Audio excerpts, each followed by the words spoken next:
session on the framework of the project Audit of Foreign Policy of Ukraine. Today we present the public paper, Audit of Foreign Policy Ukraine-Slovakia. We have the Marshall Foundation, International Slovak Foundation, and International Renaissance Foundation, with support from the Swedish Embassy, contributed as sponsors to implementation of this project. We have today author of the research, Professor Vorotnyuk, who more than a year has been working in Slovakia. She is invited lecturer in Comenius University in Bratislava. Beside us, we have His Excellency Mr. Juraj Siváček, Ambassador of Slovak Republic to Ukraine, Ms. Oksana Dramaretska, Deputy Director of the Second European Directorate Department from the Ministry of Foreign Affairs, and Kateryna Zarembo. So, I try to understand what will be the next 6 months in our relations with Slovakia, how Slovakia would respond to Ukraine's aspiration with the visa-free regime. And with this, I would like to give the floor to Professor Maryna Vorotnyuk. Good afternoon. I'm happy to welcome all who joined us today. I think that the audit of Ukrainian-Slovak relations is extremely important because Slovakia is our neighbor, but ordinary Ukrainians do not know so much about Slovakia. As Kateryna mentioned, Slovakia from July 1st took presidency in the European Union, and due to this we are interested very much to look at the priorities declared by Slovak government for the next 6 months, and how Ukraine fits to these priorities. I immediately would like to say at this moment, maybe His Excellency will add later, but one of the top priorities of Slovak presidency is internationally visible EU, and one item in this agenda is mentioned in Ukraine in the context of the enlargement agenda and in the context of visa-free regime. As I understood, this are going to be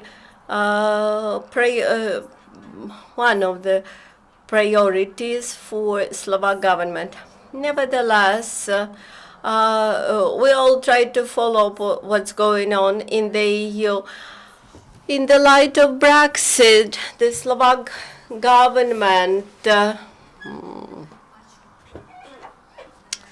now faces a rather difficult situation. Of course, the Brexit was under consideration of possible scenarios all the time, but the result of the referendum was the most unexpected, and now Slovak government is ready to become managers or honest brokers of the Brexit procedure.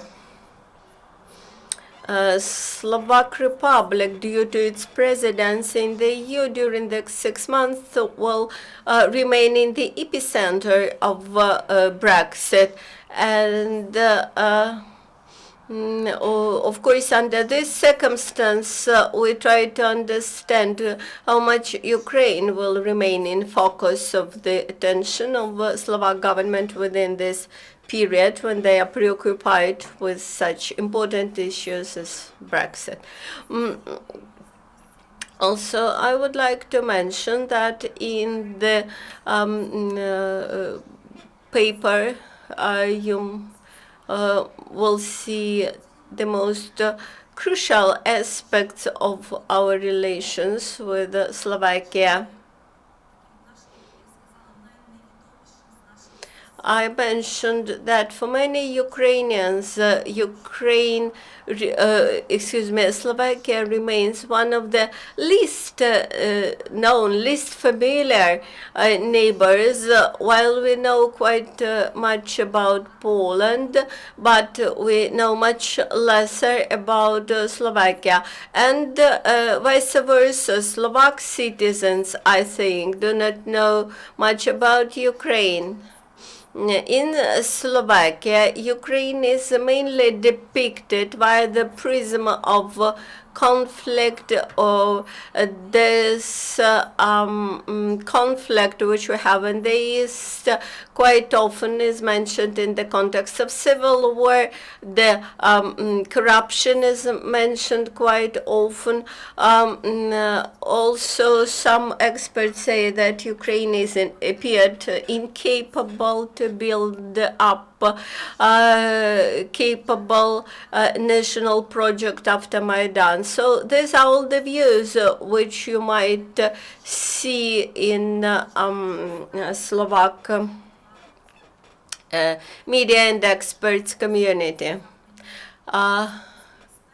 Although within last 2 years, Ukraine-Slovak relations experience so-called honeymoon, how it was formulated. One of Slovak diplomats, partially this was related to the small reverse gas project. Ukraine is still working on the big reverse gas project, or has expectations as to big reverse gas project. Also, we have rather important common projects like establishing and equipping the mutual borders. And I think that it is important for Ukraine to present Ukraine-Slovak relations more intensively in mass media, and to tell more to Ukrainian people about Slovak Republic. Also, I would like to mention that despite the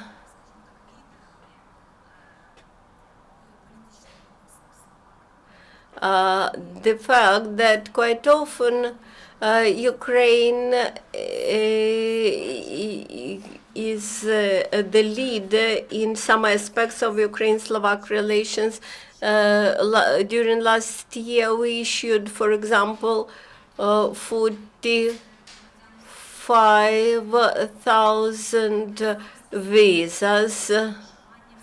Also 11,000 permits for residence were issued by Slovak Republic to Ukraine. Thus, Ukrainians are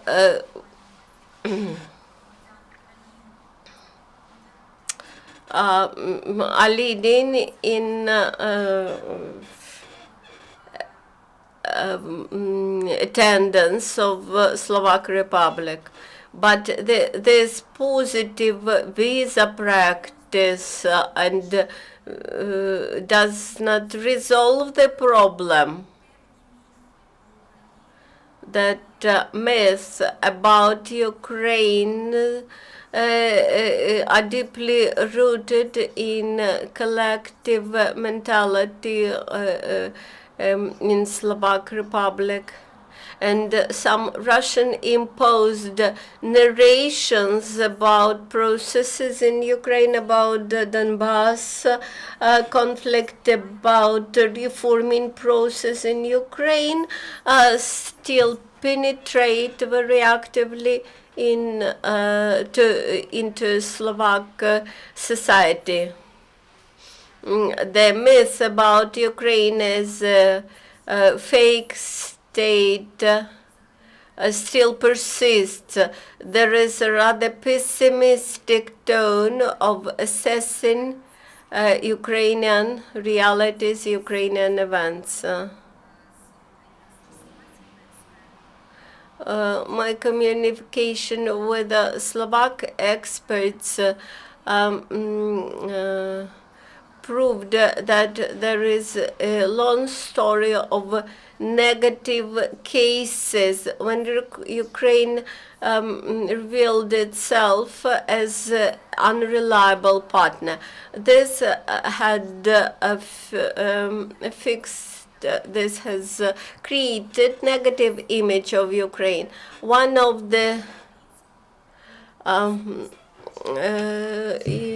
reviewers suggested that negative cases appeared partially because of Ukrainian incapabilities and partially due to improper statements made by some Slovak political figures when Smer is the political force was in power in Slovak Republic. So that misunderstandings or negative cases in relations between two countries, they were of mutual origin, so to say.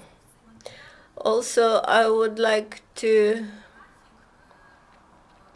mention that in the paper you will find results of the opinion survey among Slovak people. I asked them, do you trust, do you have confidence in Ukraine and in Ukrainian people? The number of respondents who answered no to this question was quite numerous and overwhelmed the number of those who said yes. So 44% stated they have confidence in Ukraine, and 17% said yes, while 45% do not trust the Americans, and only 27% said yes, we trust. If you ask the same question about Russia, you would get the opposite results probably. When here in Ukraine we try to invent a label who are our friends or opponents in the EU. Slovakia could hardly be characterized as our friend or opponent. On the one hand, Mr. Robert Fico, Prime Minister, expressed not a so favorable position as to Ukraine. He made several anti-Ukrainian statements. On the other hand, we clearly see position of President Andrei Kiska, whose position is very much different from the Prime Minister's. After after March elections, the government is not one-party government, as the not formal shaped one government. We have 4 parties in the government, and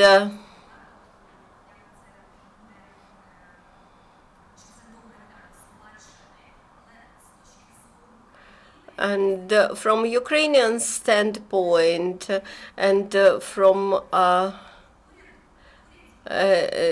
analysis of the party's agenda in Slovak government, we perceive this political mix as more favorable for Ukraine, although in we have a nationalistic party in the parliament who officially stand for the Slavonic brotherhood and Eurasian cooperation, but there is another party, Slovak-Hungarian party, which supports Ukrainian access to European Union and to NATO, which means that they support Euro-Atlantic aspirations of Ukraine.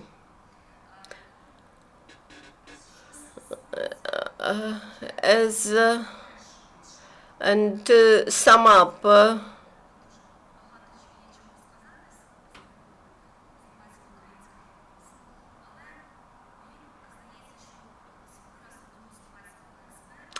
I like very much statement of one of the Slovak experts, who I think is Mr. Alexander Doleba, who is a director of the Slovak Policy Association.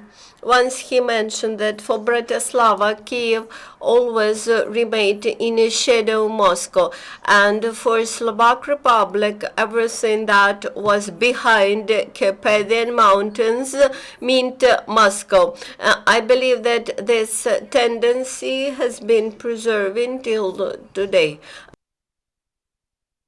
There is some sort of chill between Slovak people and Ukrainian people. Slovak people have very warm attitude towards Russia, and any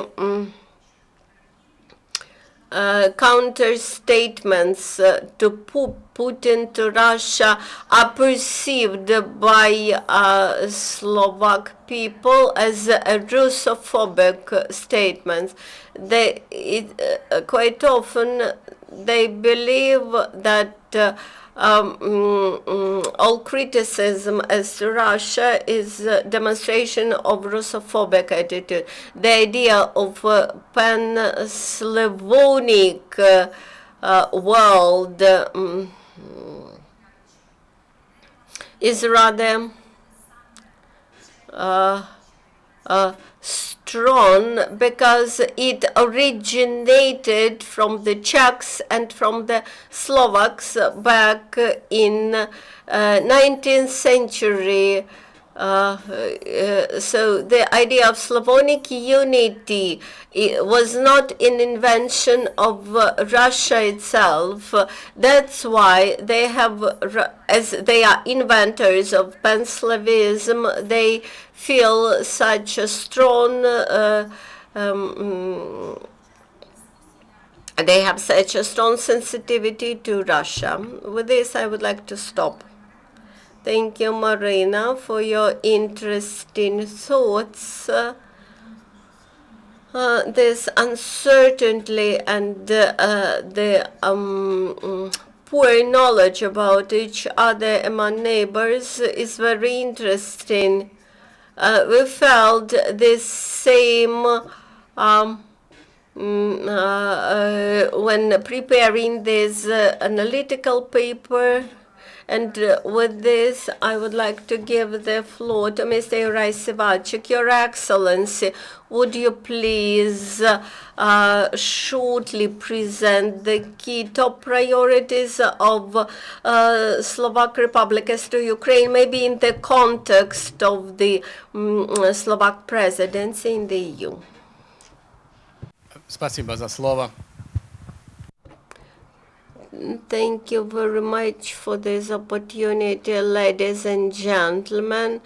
I'm happy to be present at this discussion.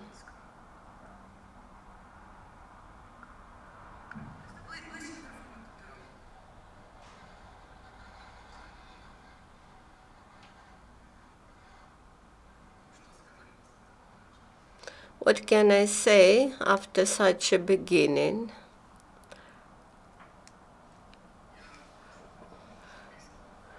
I received your paper on Friday night. Unfortunately, I was unable to grasp it fully. As far as I understand, in preparation of this paper, not just Slovak experts participated, but the officials, like from the Ministry of Foreign Affairs. Of course, I will have some questions. I analyzed the article about Slovak priorities as to Ukraine. I think that the paper describes quite clear and in excellent way Slovak top priorities as to Ukraine. This is multiple and multifaceted support of Ukraine, of course, in line with the circumstances of the changing world. Of course, Slovakia wishes to have rounded, stable neighbors with whom not just to lead the stable dialogue, but to have predictable neighbors. Of course, when interested in security.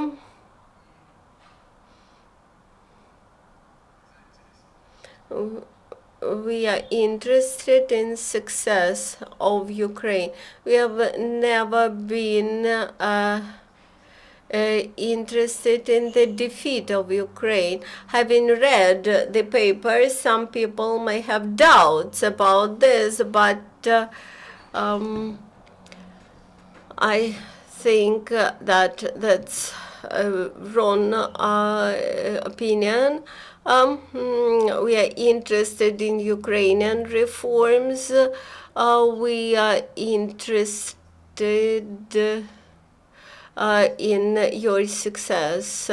You have rather big and rich in resources country if to compare it with such a small country as Slovakia, which is rather poor with resources too.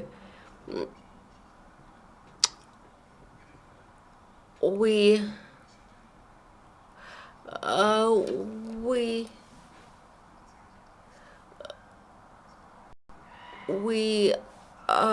are not in position to judge the Ukraine, but in order to prevent any negative experiences, we should learn lessons from the previous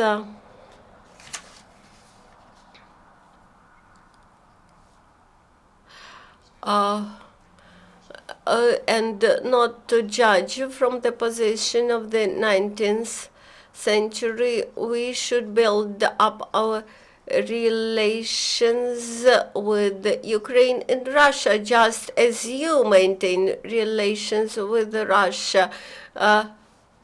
Your rich people till now do business in Russia. They go to Crimea where they have a lot of businesses, and I think that's right. So the assessment of priorities was right. I reviewed the conclusions made in the brochure. The objective of that paper was to explain to mass media and ordinary people what Slovakia is, to present that Slovakia is a multiple country. We do not have the uniformity in thinking, in perception. Democracy in Slovakia functions in a similar way than in Ukraine, and they reflect opinions of people.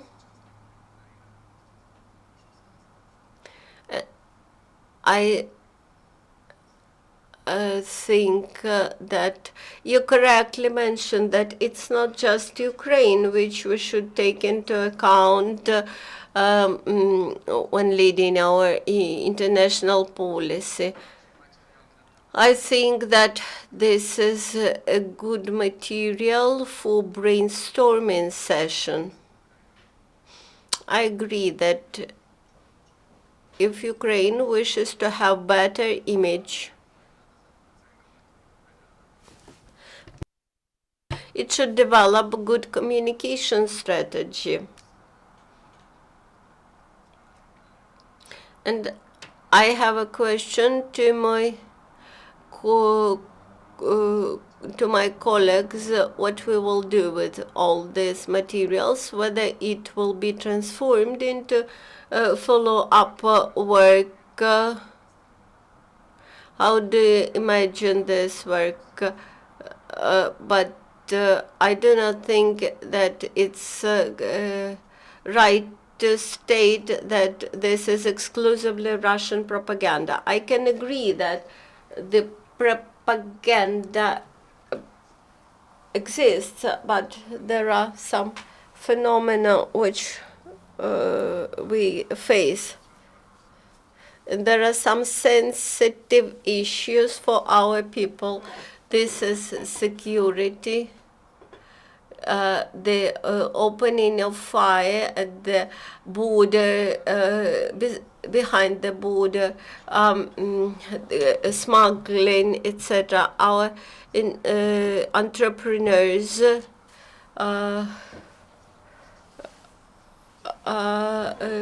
mentioned quite negative experiences in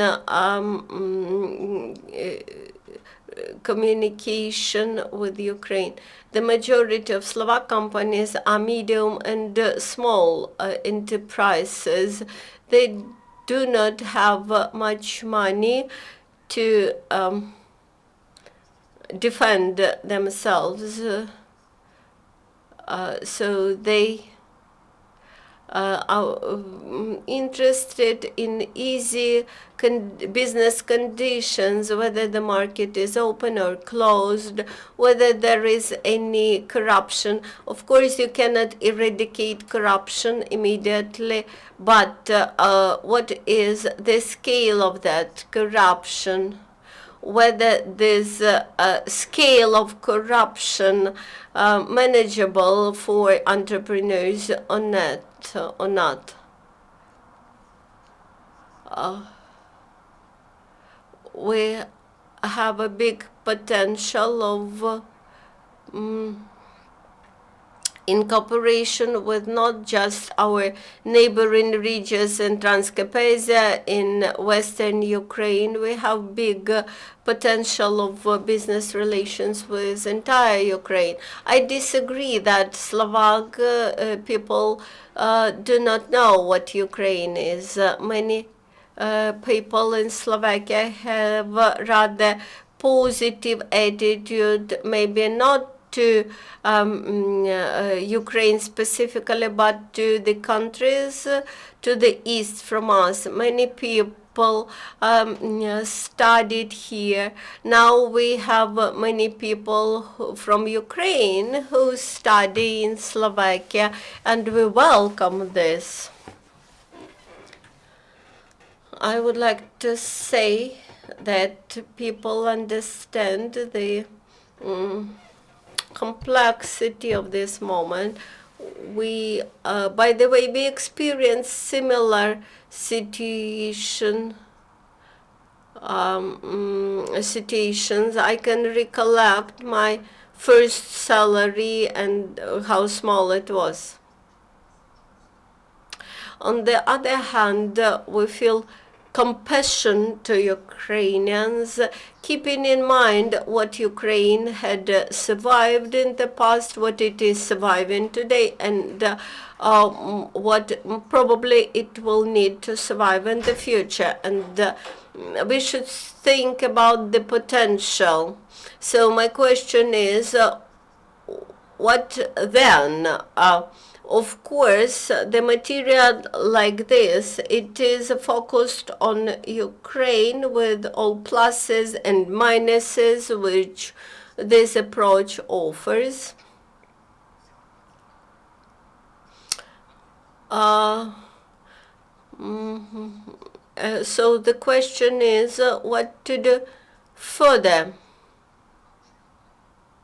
If you take this like a good starting point in communication strategy, then this is a good starting point. Thank you. Thank you, Your Excellency. I would like to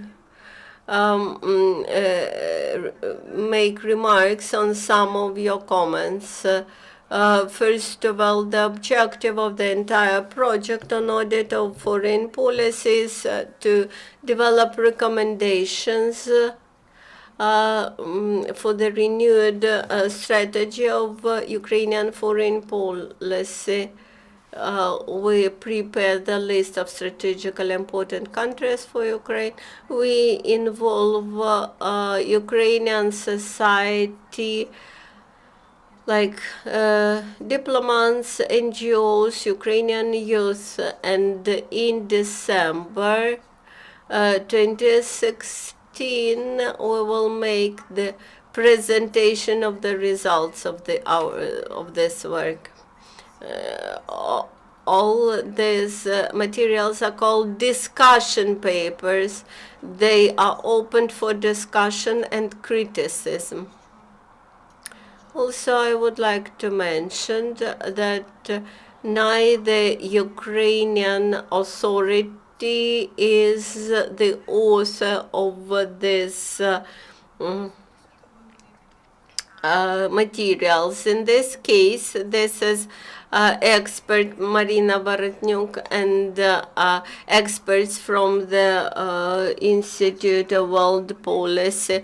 Preparing our papers, we review the foreign policy and the copyright and the authorship is ours, what is indicated in the paper.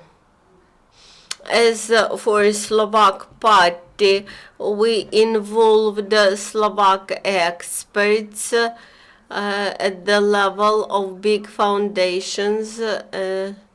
Also, we involved the group of Ivan Miklas and his reforming group, who are advisors to the president of Ukraine, and we were very interested to know what was his position. With this, I would like to give the floor to Oksana Dramaretska, Deputy Director of the Second European Directorate Department, Ministry of Foreign Affairs of Ukraine. Thank you. I would like to thank to the authors of this discussion paper. Maryna, thank you for us. It was rather interesting. By the way, I share the majority of views expressed in the paper. I believe that for Ministry of Foreign Affairs, the results of the public opinion poll that you led in Slovakia appeared very interesting. Maybe I would not fully agree that Slovakia is terra incognita for Ukrainians. There is a lot of Ukrainians residing in Slovakia. They know the country, the problems of the country.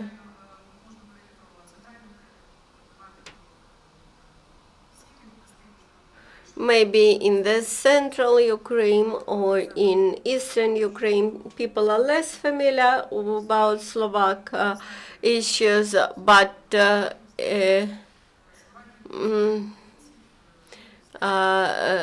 Slovak people know Ukrainians. They clearly distinct between Ukrainians and Russians. They know the problems of Ukraine.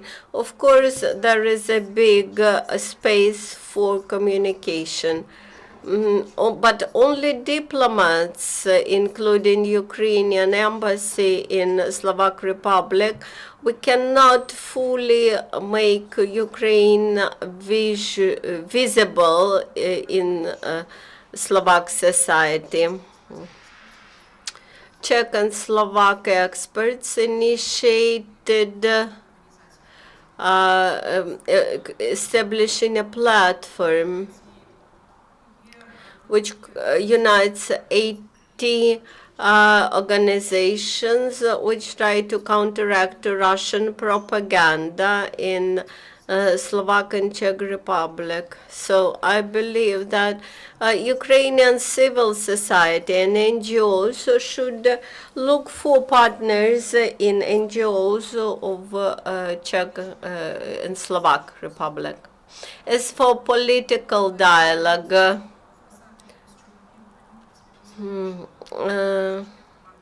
I fully agree that impossible to divide it into black and white colors. Slovakia has its strategic interests. There are serious business relations between Slovak and Russia. That's why we understand the rhetoric of Slovak government, which is under serious impact of big businesses. But in course of the last elections, neither Russian nor Ukrainian topicality was not raised. Each party built its political steps based on their domestic affairs.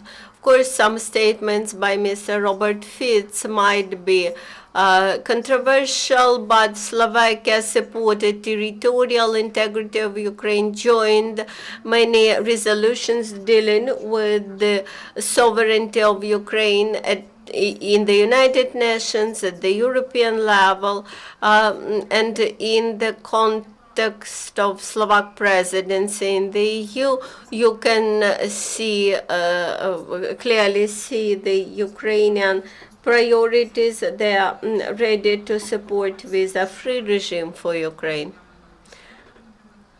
Yesterday, after Warsaw summit, the president of Ukraine mentioned that one of the trust foundations on NATO trusts on demining or well-started operations, and this is Slovakia, which takes leadership in this very trust, NATO trust.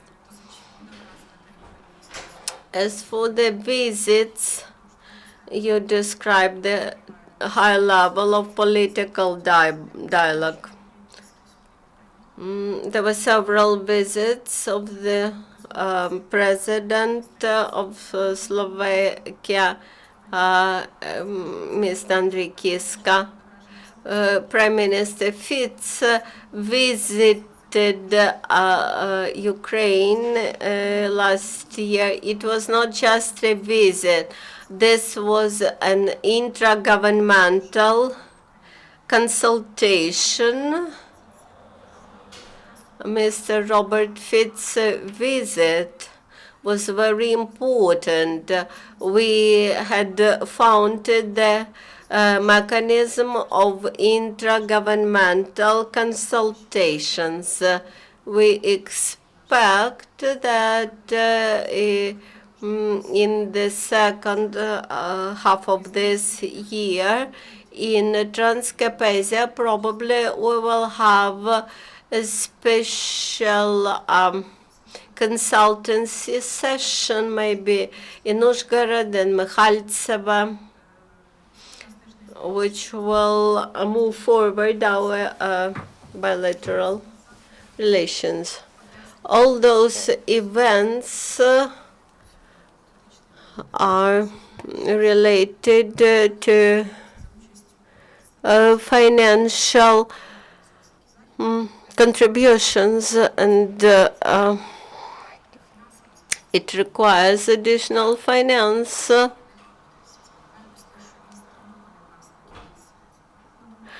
We have to bring to Transcarpathia or to Slovakia some 20 representatives of the ministries. Of course, this kind of events is important for review of the bilateral documents, implementation, etc. In your paper, you correctly pointed out to the energy security. I do not think that this is just the situational coincidence in interest. The pipe is the same, and when supplies to Ukrainian pipeline stops, it stops to the Slovak Republic. And during last year, there was a reverse from Slovakia, gas reverse from Slovakia, despite all the counteractions of Russia. And there is a plan to upgrade the Uzhgorod pipeline and to reach the figure of 55 million cubic meters. Up to the year 2029, the big pipeline in Slovakia is freighted by Russia. So we will continue work on the new project supported by Slovak Party. This is the East Ring project. This is a system of interconnectors, and we hope that it will bring in the capacities of Ukrainian underground gas storages due to this system of interconnectors, and which would allow to create the serious Eastern European European gas hub without large financial contributions. And I hope that we will succeed in this. As for humanities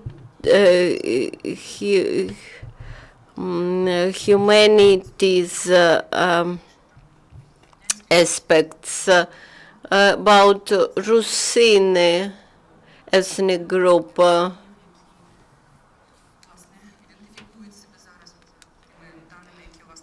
currently we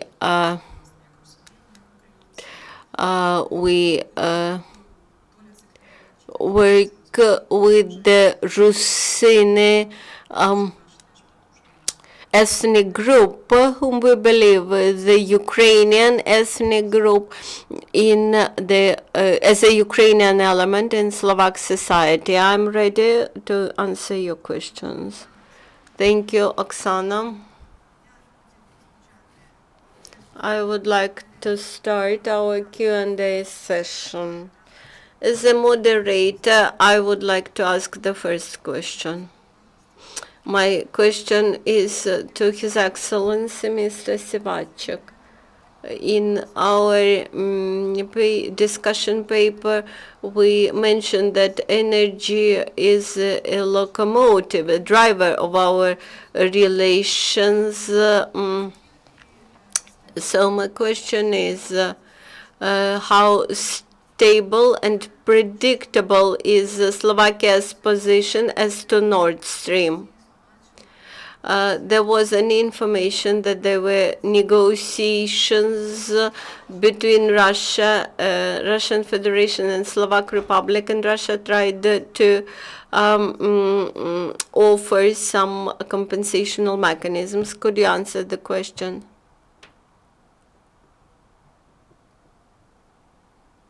Unfortunately, I cannot hear.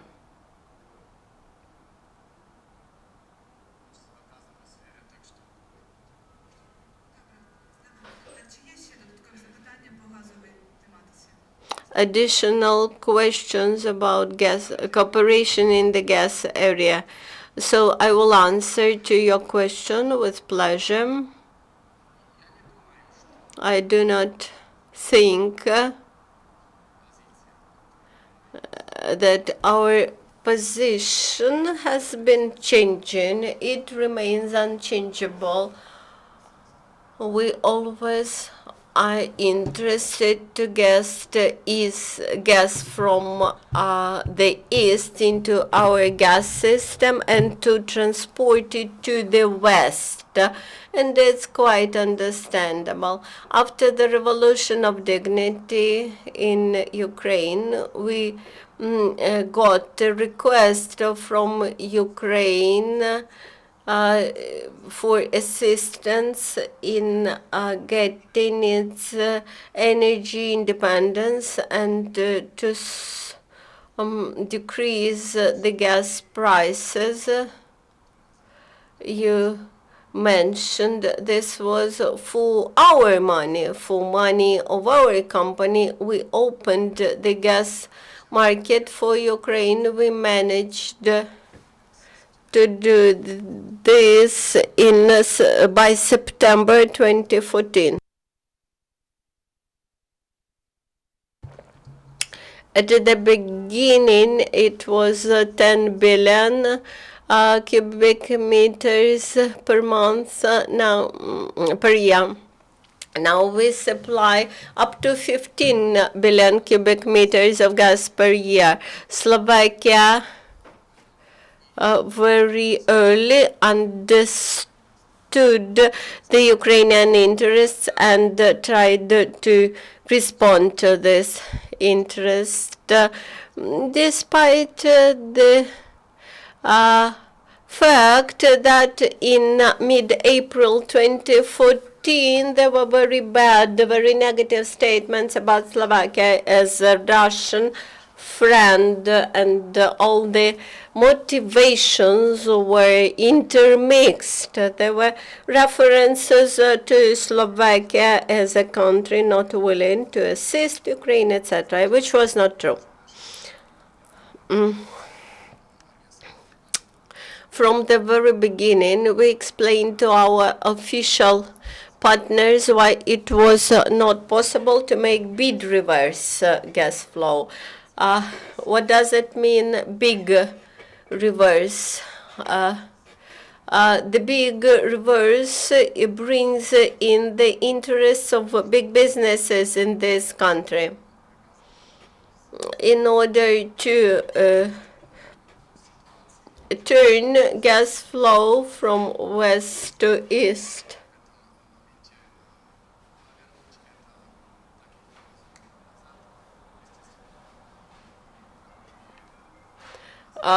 This would entail rather difficult legal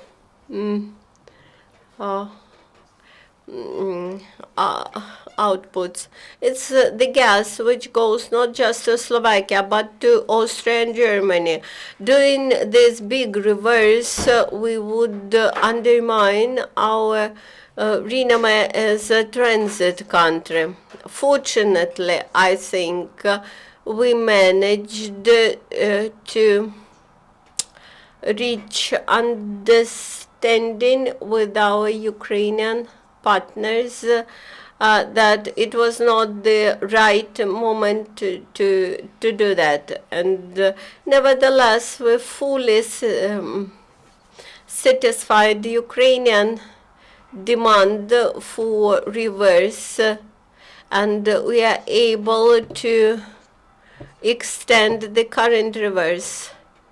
On the current reverse gas flow, you can get 15 billion cubic meters, taking into account that you also produce your own gas. I think that all the strategic needs in gas could be covered with that amount. So we are ready to extend the volumes of gas.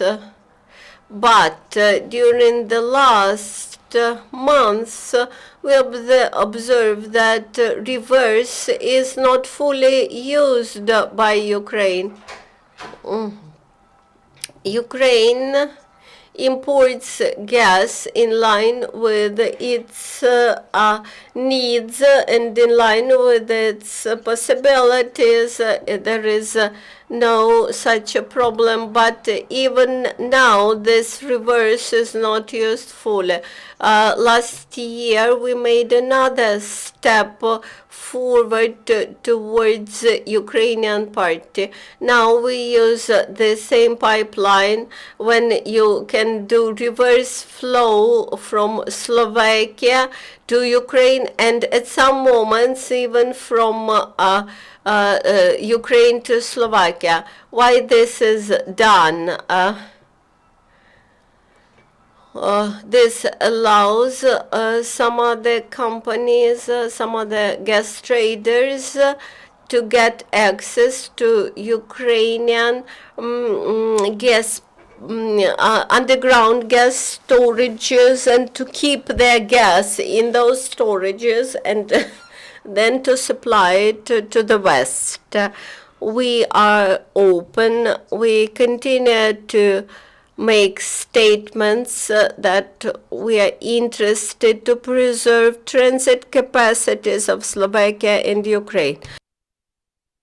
There are some negotiations at the level of companies. Of course, this is not widely discussed, but there are attempts to convince Slovakia that we would be able to use gas from Nord Stream 2.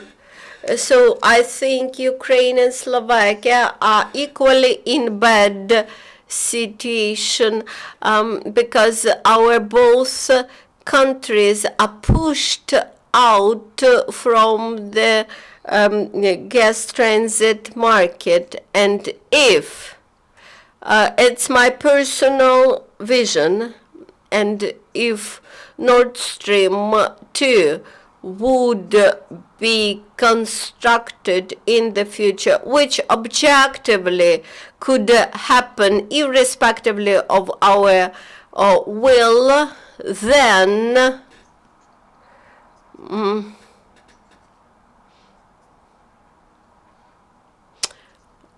we won't be able to separate gas from Nord Stream 1, Nord Stream 2, or whatever pipelines. The contacts with companies drive in this technical direction. So my recommendation would be, we will try to insist that the corridor should be preserved. The Friday before last week, our government had passed recommendations how unbundling of Naftogaz should be done, so to separate gas transportation system from gas production system in NAK Naftogaz, and thus NAK Naftogaz will comply with the third energy package requirements. If the government would make another step forward in this area and offered part of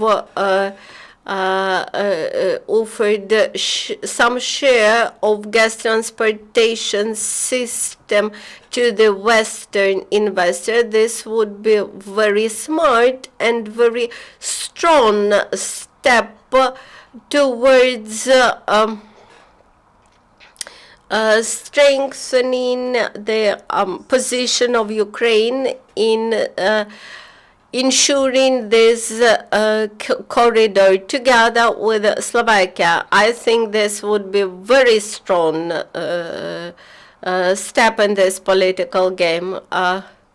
Our companies, Unistream and your company, are in a very good commercial and business relations. They have efficient direct contracts. As for the Eastern Gate project, I cannot predict how successfully it will be implemented and what will happen with it. But I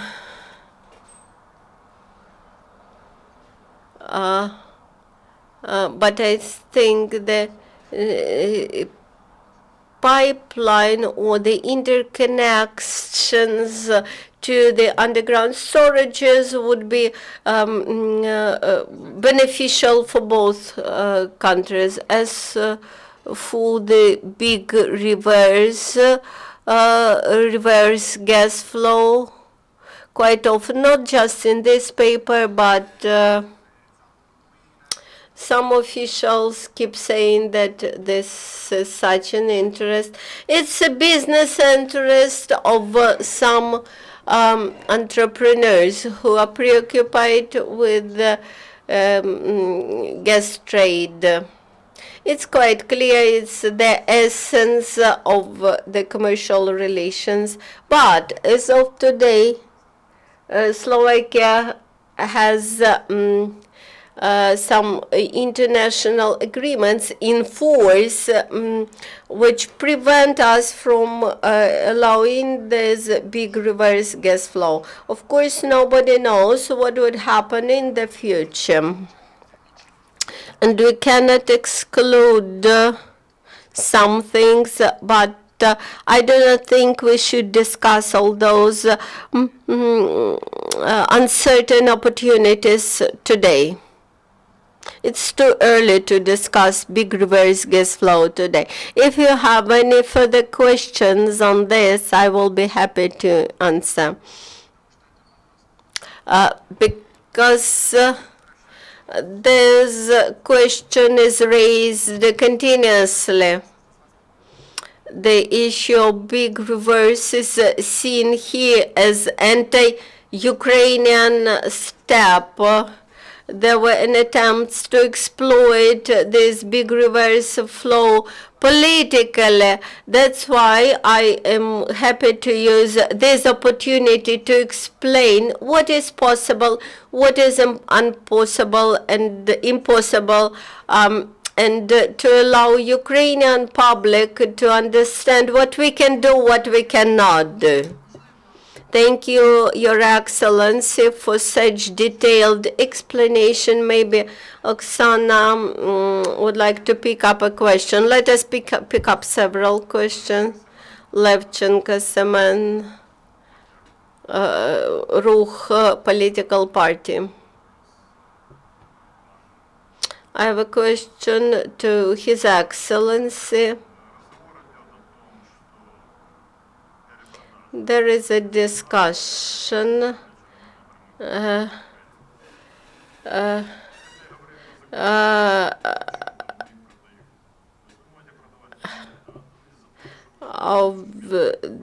the gas reselling. The commercial principles suggest that you can resell Russian gas to Ukraine. Whether further questions will appear to the speakers.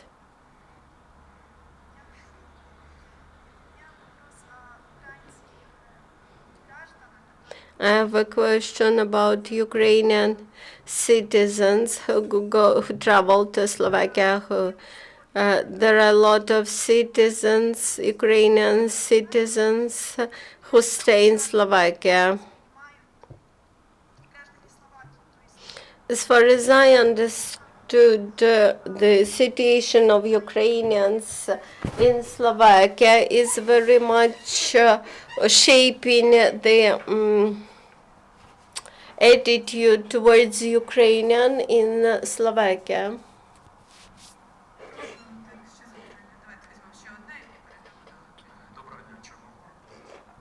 I am Chornogor. My question to Oksana.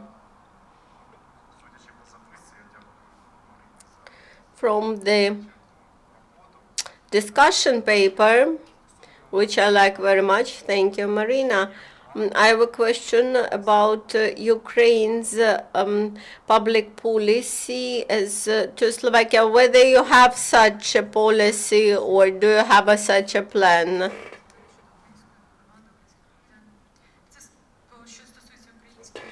As for Ukrainian citizens in Slovakia, I will try to answer.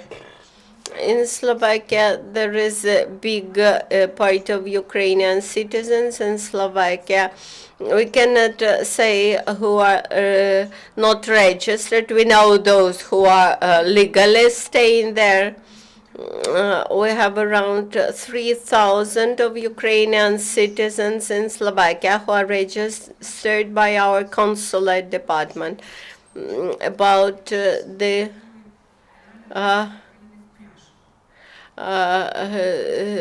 images. Some 2 years ago, we closed the general consulate in Prashev.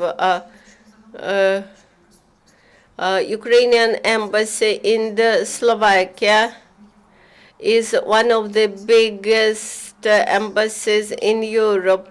This is around 10 diplomats working in Slovakia. The similar representation we have in London and in Paris.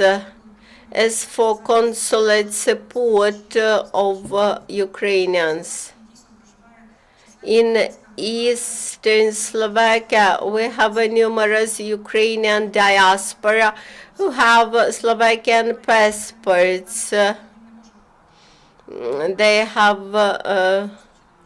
no relation to Ukrainian embassy and to Ukrainian consulate, except for cultural events. So the statistics proves that during a year, we had 500 requests to the consulate. In Ljubljana, our consulate provides services to 3,000 requests.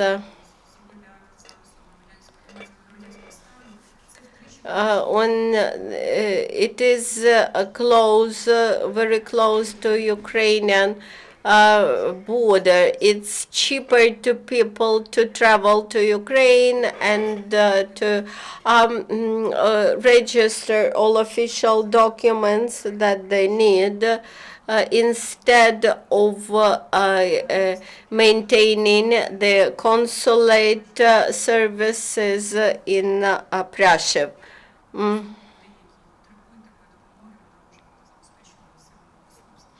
And also Prussia is not far from Bratislava. As for conditions, Slovakia complies with all the international conventions on the rights of labor migrants.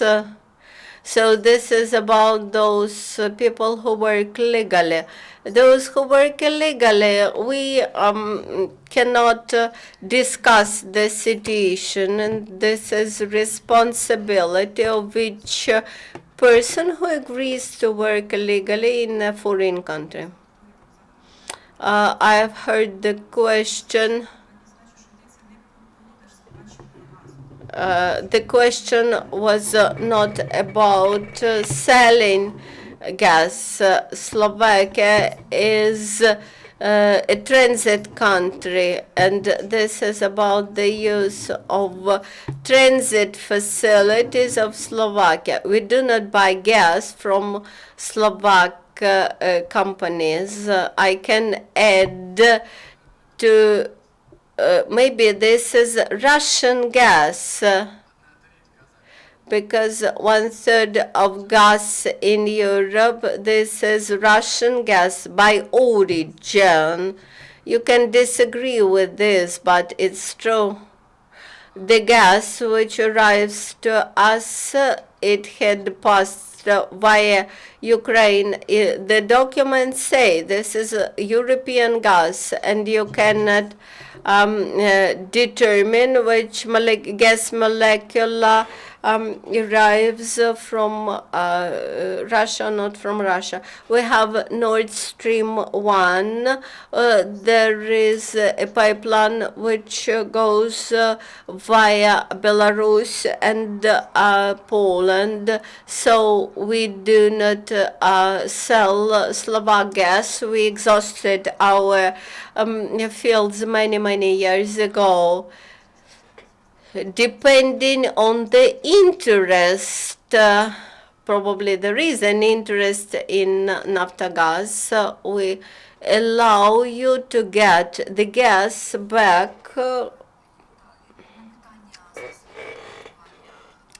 The question as to the Ukrainian citizens in Slovakia, we have rather proactive associations of Ukrainian diaspora, those who have permits for residence. We had Euromaidan Slovakia, Slovakian Initiative Group, so self-organization of Ukrainians in Slovakia is rather high. They collect charity contributions. They provide assistance to the children's orphanages in pre-border area. Maybe in my introductory speech, I focused more on pessimistic, discussionable moments, but we have a lot of good cooperation. International Visegrad Fund, which allows me to lecture in Comenius University. It also provides grants for Ukrainian students for studies in Slovakia. Slovakia had extended its quotas for stipends to Ukrainian students, for student exchanges, for professor exchanges in Slovakia. So much is done for Ukrainians by Slovakian government. Last semester, last year, I had an IDP from Donbass in Comenius University. In second semester, I had a Crimean Tatar who left the peninsula after occupation of Russian troops. So Slovakia accept Ukrainian students for training, for studies.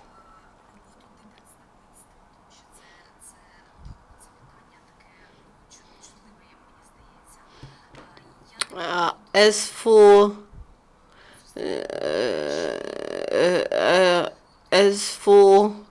diplomatic works, thank you for your explanation about closure of consulate in Prashev.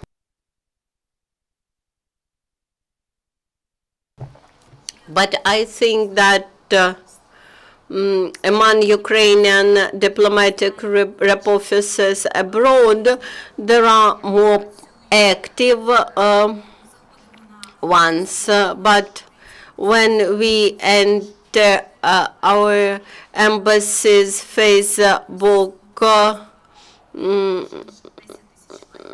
there is only 400 likes against Russian embassy, which has 10,000 likes.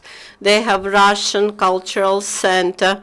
They have Alexandria Choir, which visits Slovakia rather actively. I do not suggest that we wish to interrupt these cultural relations, but I think that that we should optimize the work of our embassy in Slovakia. We had a big problem when the Deputy Minister of Foreign Affairs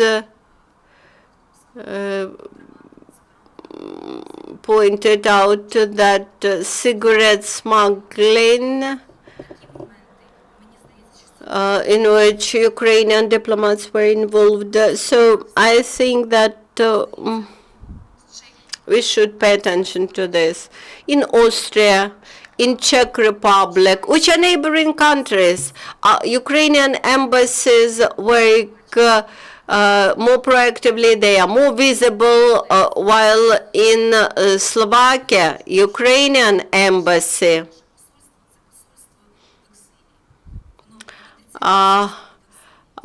behaves like an embassy in exile.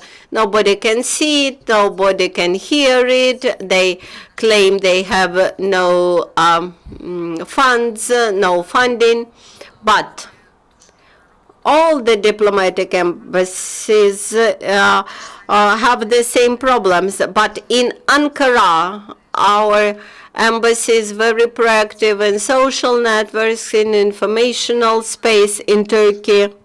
So we have examples when diplomats work better. So this is my piece of advice to the Minister of Foreign Affairs, that I understand your problems with the personnel, but you should resolve the issue somehow. Any further questions?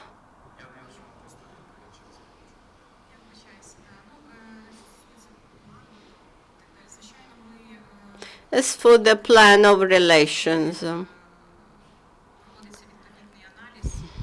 for each country, we carry out analysis for covering some reporting period and offer plans for the future.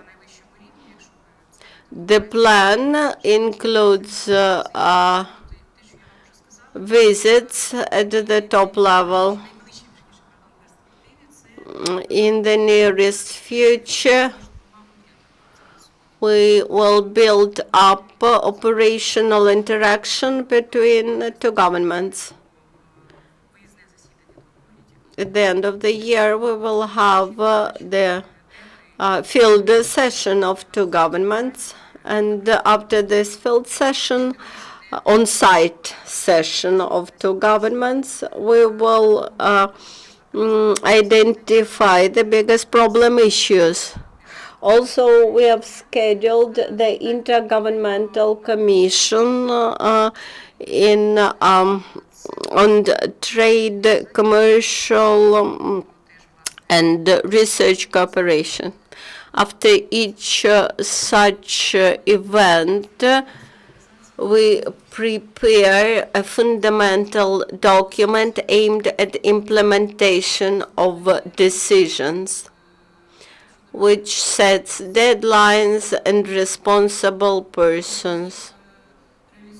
These are rather detailed documents, and on a quarter basis, reports on implementation are submitted to the Cabinet of Ministers reviews. So be sure that everything is fine. It was operational. No, it is both strategic and operational. There are events that cannot be done within 1 month. For example, East Rhine cannot be implemented within 1 month. This is a vertical corridor of interconnectors from the north to the south. Our task is to make Ukraine participant in this corridor to involve capacities of our underground storages. So the strategic planning is here. As for the strategic presence, of course, we cannot compete with Russia because those events are not funded by Russian Foreign Ministry. Russian cultural centers as well, we never had funding for this. So this requests the review of this cultural presence policy at the governmental level.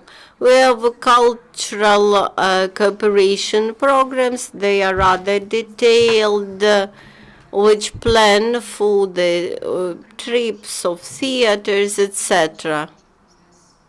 So Ministry of Foreign Affairs has nothing to do with this. And of course, this is not the top priority. In Ankara, they very closely cooperate with businessmen. In Slovakia, we do not have these opportunities.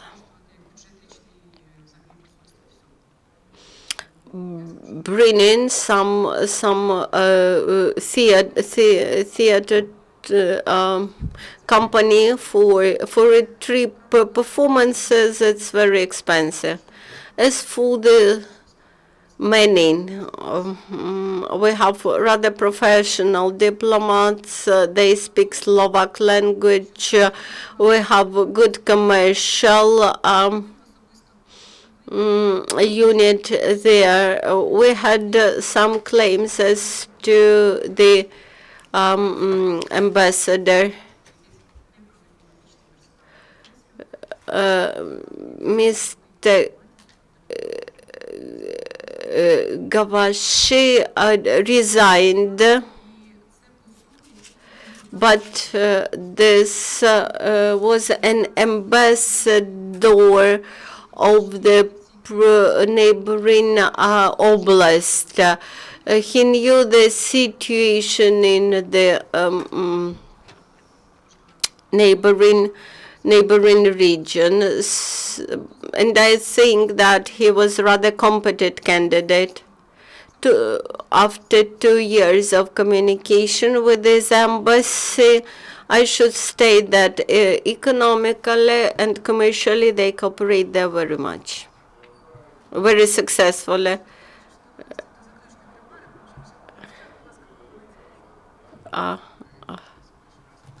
Thank you once again. I would add a couple of remarks. About people-to-people contacts. Probably you know that in December 2012, on the framework of EU, Slovakia started the issuance of multi-visas. And till now, I am very proud of this initiative. And in our work, we try to attract as many Ukrainians to Slovakia as possible. That's not true. That's true not just about tourists.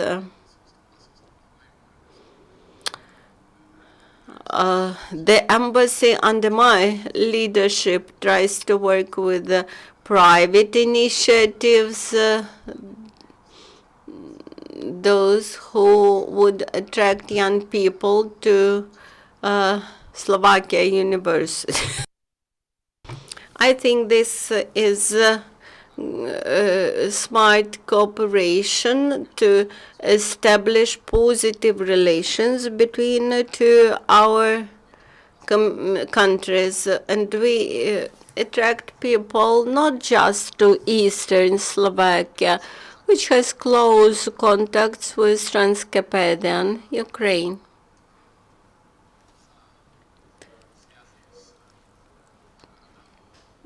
Of course, between Košice and Michalovce, Prashev, there are bus routes to Uzhhorod.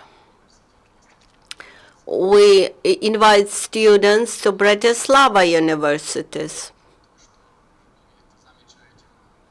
Maybe you have noticed, but not understood that there is not a big difference between Ukrainians and Slovak people.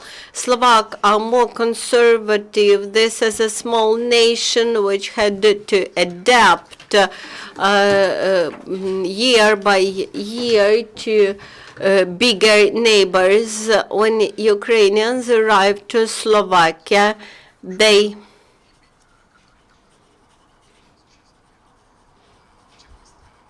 immediately accommodate, they immediately got accustomed to it and learn language.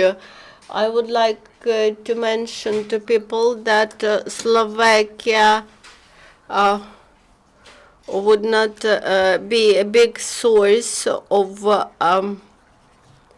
earning. We are more interested in getting students and after studies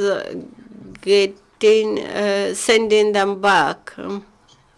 And this would strengthen our mutual relations in the future. Now there is summer.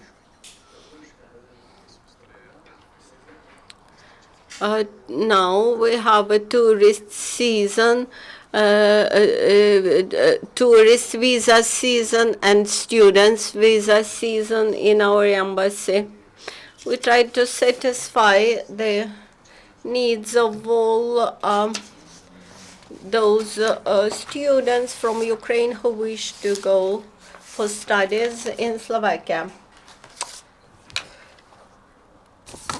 Please do not think that we wish to see Ukrainians as second category partners. In your discussion paper, you correctly reflected that in Slovakia there is a discussion about migration. It has nothing to do with Ukrainians. The discussion, very vital discussion, is about another sort of migrants. Maybe you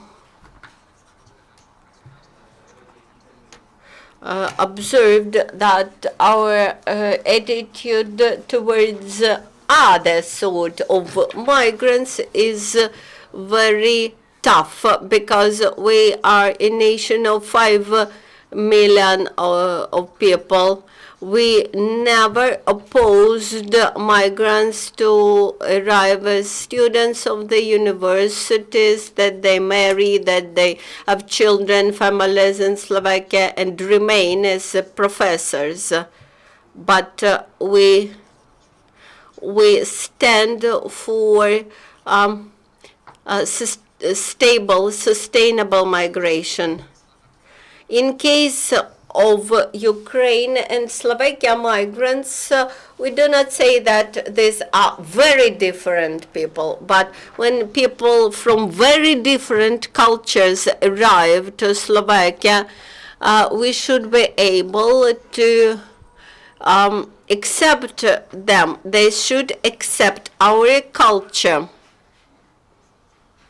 But this is not about Ukrainians who are culturally very close to Slovak people. In Slovakia, we have many Orthodox churches. We have many communities of Ukrainians. We have many people who identify themselves as Rusinas, and we never raised the Rusins issue against Ukraine, and we're interested to preserve Ukraine as an integral unified state, and we remain good friends of Ukraine. We have exhausted our time. If you have further questions, let us continue the discussion, and I would like to thank to all the participants, to our speakers who participated in rather open discussion. As for our project on audit of foreign policy, we will be ready to continue from September. I wish